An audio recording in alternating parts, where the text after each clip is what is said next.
जय हिंद राष्ट्र। कभी कभी घूरे के भाग भी फिरते हैं,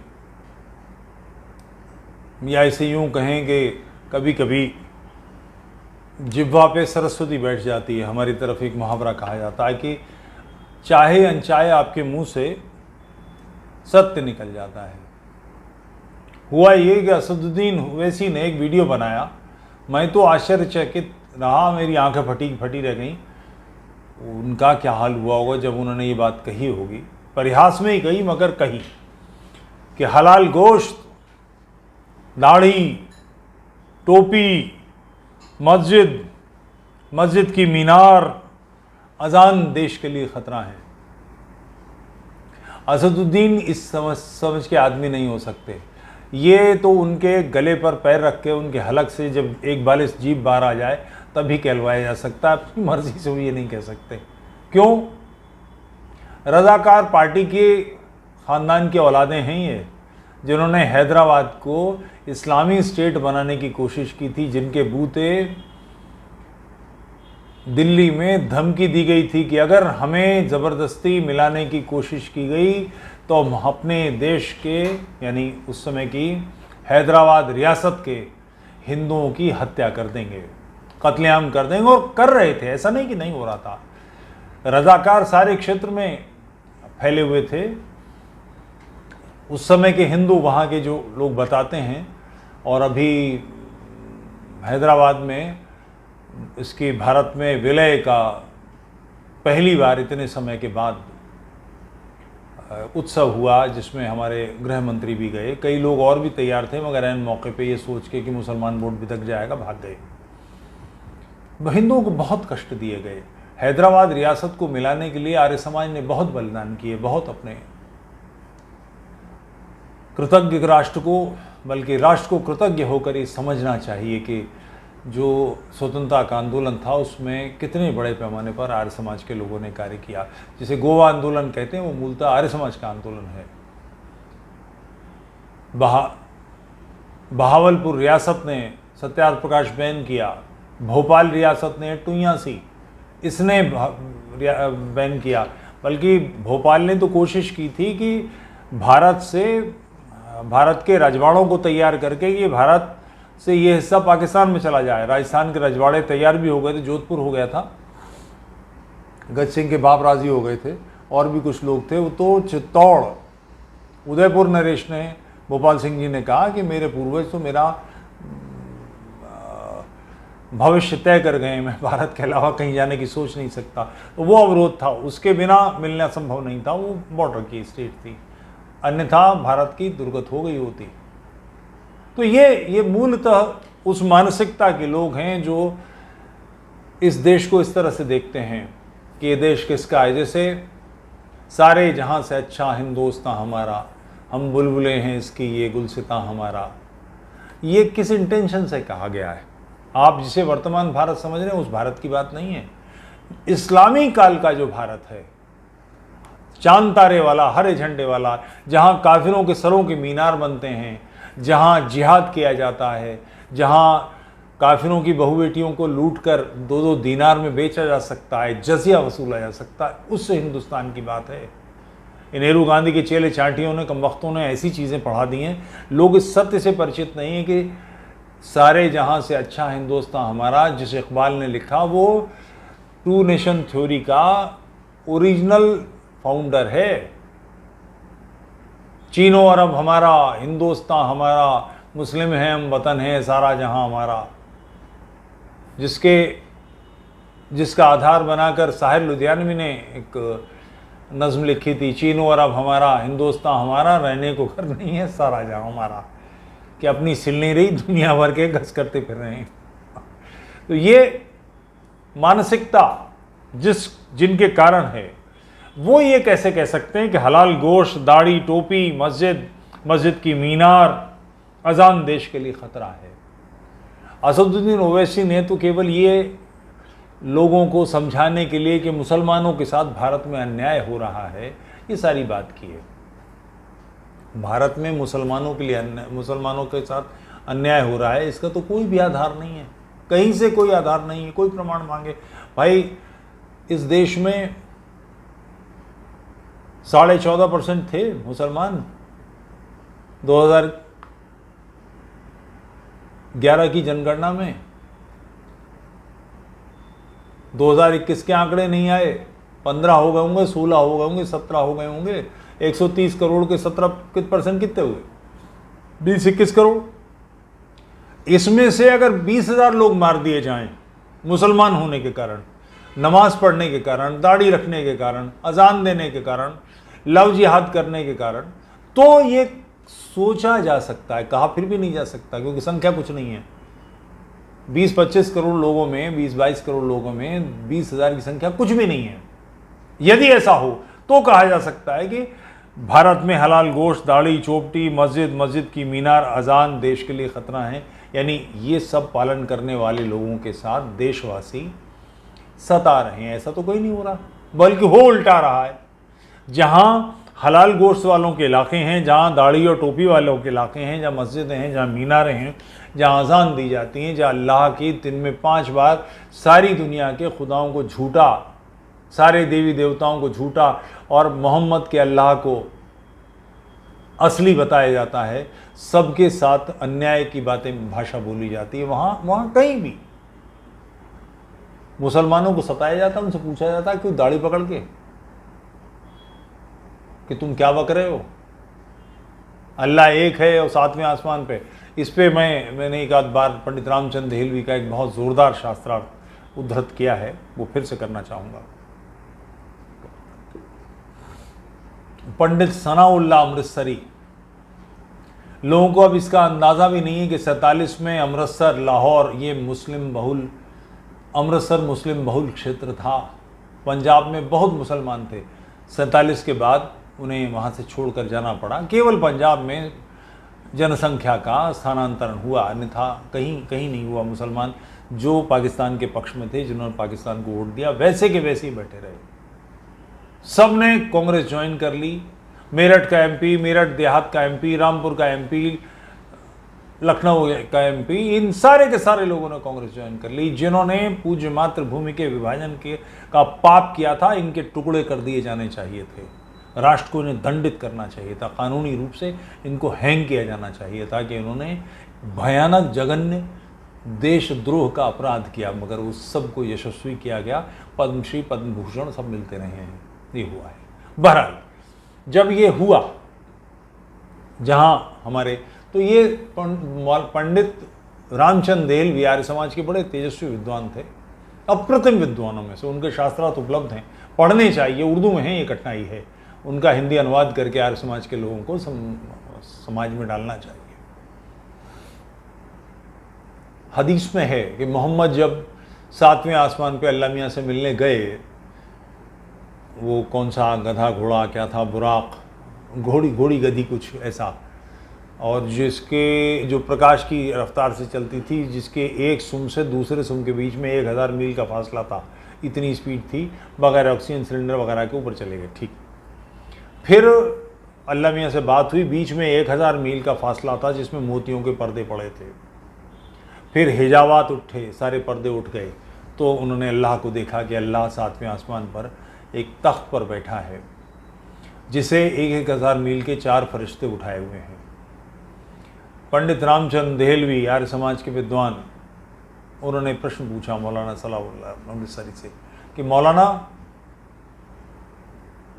ये जो तख्त जिस पर अल्लाह बैठा है, वो अल्लाह के बराबर है, अल्लाह से छोटा है या अल्लाह से बड़ा है? हाँ, प्रश्न भी समाप्त नहीं हुआ, इसमें 3 उप प्रश्न हैं। यदि तख्त अल्लाह से बड़ा है तो अल्लाह से बड़ा हो जाएगा, तख्त अल्लाह के बराबर है तो ये द्वैत हो जाएगा, 2 हो जाएंगे, एक अल्लाह और एक उसके बराबर का तख्त, और अगर अल्लाह से छोटा है तो अल्लाह के चूतर लटक जाएंगे। ऐसे तेजस्वी लोग, मौलाना सनाउल्लाह अमृतसरी अपना ताम टंडीरा, अपने चीले चाटी लपेट के सीधे निकल ली, इसका जवाब क्या दिया जाए? ये अल्लाह 5 वक्त दिन में पुकारा जाता है कि यही सत्य है, बाकी सब देवी देवता झूठे हैं, सारे अवतार झूठे हैं, हर चीज़ गलत है। ईसाइयों की किताब उनके हिसाब से भ्रष्ट है, उसमें गड़बड़ कर रखी है। ईसा जो मुसलमान कहते हैं वो डिफरेंट है।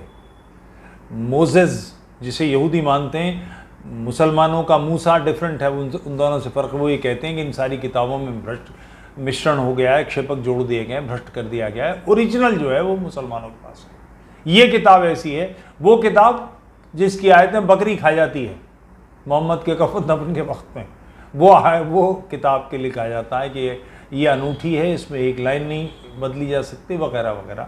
इन दावों को 50 बार खंडित किया जा चुका है, बहुत सारे आचार्य बोलते हैं। बहरहाल कुल मिलाकर उस रास्ते पर इस राष्ट्र को चलाने की तैयारी है। आप ईश्वर को माने, आप ईश्वर को न माने, आप मूर्ति में विश्वास करें, मूर्ति पूजा का विरोध करें, आप वेद को माने, वेद को प्रमाण न माने, आप ध्यान करें, ईश्वर को माने, प्रकृति को माने, दोनों का खंडन करें, आत्मा को माने, आप आत्मा को भी खंडन करें, इससे इस्लाम को कुछ लेना देना नहीं है। आप मोहम्मद को मानते हैं कि नहीं आखिरी पैगंबर, कुरान को उसकी किताब मानते हैं कि नहीं, अल्लाह को मानते हैं कि नहीं? अगर आप ऐसा नहीं मानते तो आप सबसे जंग है इस्लाम की, सीधी सीधी आर पार की। आप वाजिबुल कत्ल हैं, मार दिए जाने चाहिए। इसका जवाब आप नहीं दे सकेंगे कि तख्त से बड़ा है अल्लाह, या तख्त से छोटा है। अंड बंड बातें बिल्कुल, हदीसों में तो ऐसी ऐसी ऐसी बेहुदा बातें।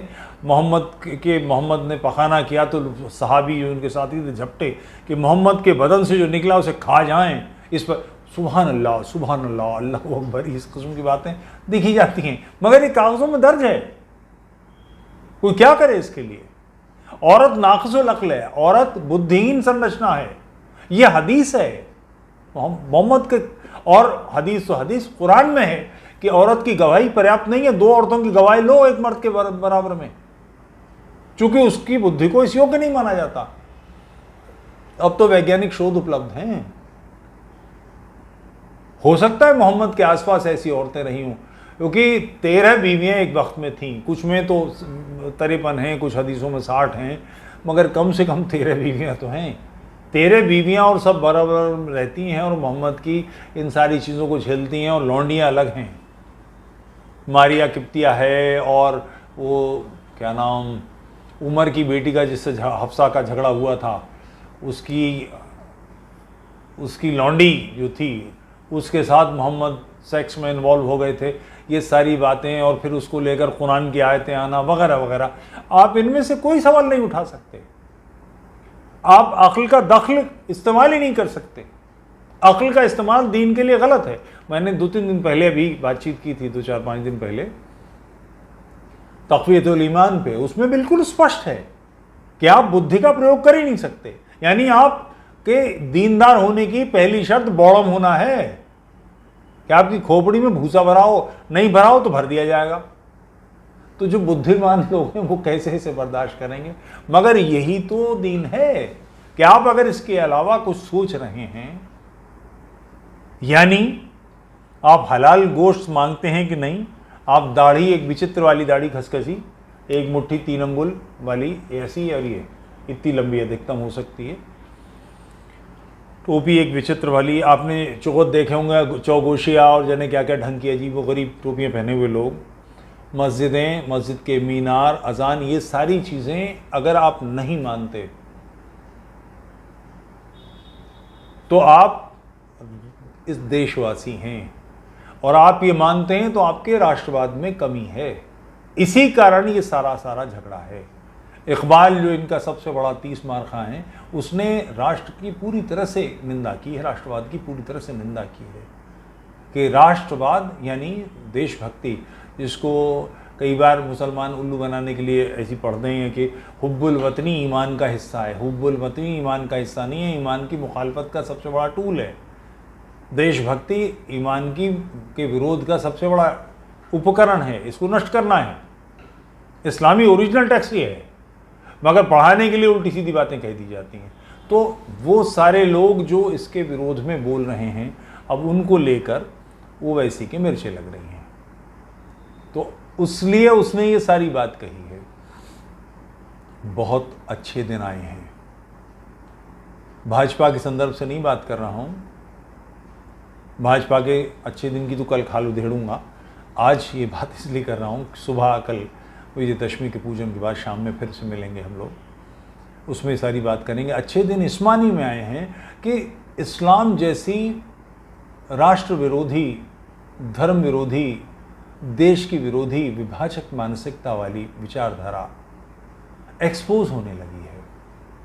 गांधी, नेहरू ने अपने पापों को ढकने के लिए इस्लाम को बहुत बचाया, मगर वो उन सब के आवरणों के बावजूद तार तार कर दी गई है, सब सामने खुलकर आ गया। और इसका बड़ा श्रेय उन्हें खुद को है। हदीसें किसने विभिन्न भाषाओं में इंटरनेट पर डाली हैं? कुरान की आयतें किसने डाली हैं? ये जो एक्स मुस्लिम मूवमेंट चल रहा है, लगातार जो काम कर रहे हैं लोग, इस एक्स मुस्लिम मूवमेंट के लिए वो रेफरेंस कहाँ से लेते हैं? जितने उनके वक्ता हैं वो सारे जो नेट पर आपको दिखाते हैं तुरंत, वो किसने डाले? उन्होंने नहीं डाले। अपने को सबसे सही मानना, बौद्धिक रूप से अपने आप को परम तेजस्वी समझकर बात करना, ये किसका काम है? सब कुछ खुद ही तो लाए। अब लाने के बाद स्थिति यह है कि हम खुलकर बात कर रहे हैं और रेफरेंस आप ही दे रहे हैं। ये बात सनाउल्लाह अमृतसरी की और पंडित रामचंद्र देलवी का शास्त्रार्थ, ये बात आप तक मुझे कैसे पता लगी? आर्य समाज के विद्वानों से, उनकी पुस्तकों से। आपको कैसे पता लगी? मैं आप तक कैसे पहुंचा? सोशल मीडिया से।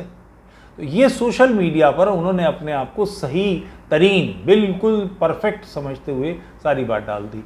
अब लोग सवाल पूछ रहे हैं कि भाई ये कैसी पैगंबरी है कि 52, 53, 51, 2-3 हैं पाकिस्तान के जो आलिम हैं वो 53 वर्ष कहते हैं, एक्स मुस्लिम। भारत के संदर्भ में हदीसें 51-52 की हैं। 6 वर्ष की बच्ची से निकाह करता है, ये कैसी पैगंबरी है?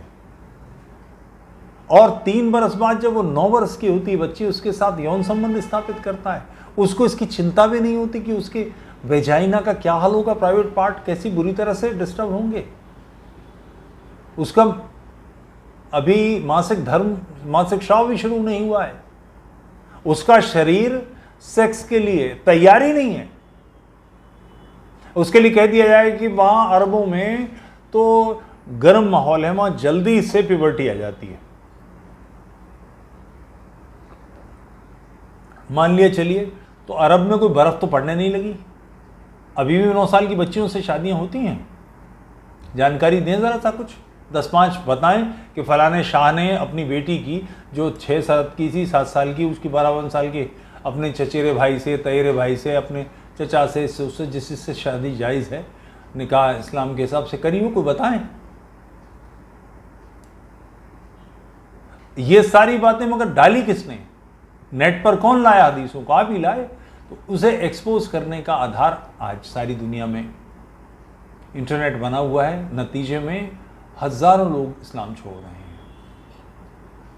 अगर ये डर मार न दिया जाएगा, न रहे, तो एक सर्वे हुआ था यूरोप में, 27% लोग, ये पुराना सर्वे है, आज का नहीं, अब तो और बहुत बढ़ गई तादाद, 27% लोग एक्स मुस्लिम हो चुके हैं। बहुत सारे, मैं अपने 10, 20, 25 मित्रों को जानता हूं, शायर हैं, बड़े खरे।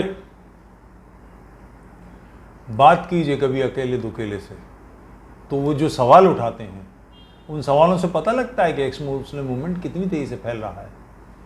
क्योंकि कन्विंसिंग बात नहीं है। ये हलाल गोश्त जिस परंपरा से आता है, जिस चिंतन से आता है, दाढ़ी, टोपी, मस्जिद, मीनार, अजान, ये सारी जिस चिंतन से आती हैं, वो चिंतन मूलतः गलत है, मानवता के विरोध में है। तो इत्तेफाक है कि असदुद्दीन ओवैसी के मुंह में सरस्वती विराज गई, उनके मुंह से उसने सच कहलवा लिया कि ये देश के लिए खतरा है। उसने चाहे किसी इंटेंशन से कहा, मगर कहा बिल्कुल सही है कि देश के लिए खतरा है। ये देश के विरोध की मानसिकता है। इसी मानसिकता ने देश से पाकिस्तान, बांग्लादेश छीने। मेरे कहने से मत मानिए, 47 के इतिहास से मानिए, तब आप समझ पाएंगे। तो फिर आपका मेरा करनी क्या है? इस विचारधारा को एक्सपोज करते जाना, भरपूर ढंग से एक्सपोज करना। कल सुबह ठीक 10 बजे अपने शस्त्रों को निकाल कर रखिए और पुरोहित की मंत्रोच्चार की आवश्यकता आपके स्तर पर पूरी नहीं हो पाएगी तो मैं पूरी करूंगा, हम ऑनलाइन रहेंगे। कल विजयदशमी का दिन है, इस विचारधारा से लोहा लेने के लिए लोहे की ज़रूरत होगी। आपने इसकी व्यवस्था कर ली होगी, नहीं की है तो अवश्य कीजिए। और ध्यान रहे, इस लोहे को प्रयोग करने की क्षमता का होना चाहिए, यानी धारदार शस्त्र। अगर आग्नेयास्त्र है तो उसके पास कारतूस, उसकी व्यवस्था, उसकी नाल साफ करिए, उसको तैयार करिए, हमेशा तैयार रहिए।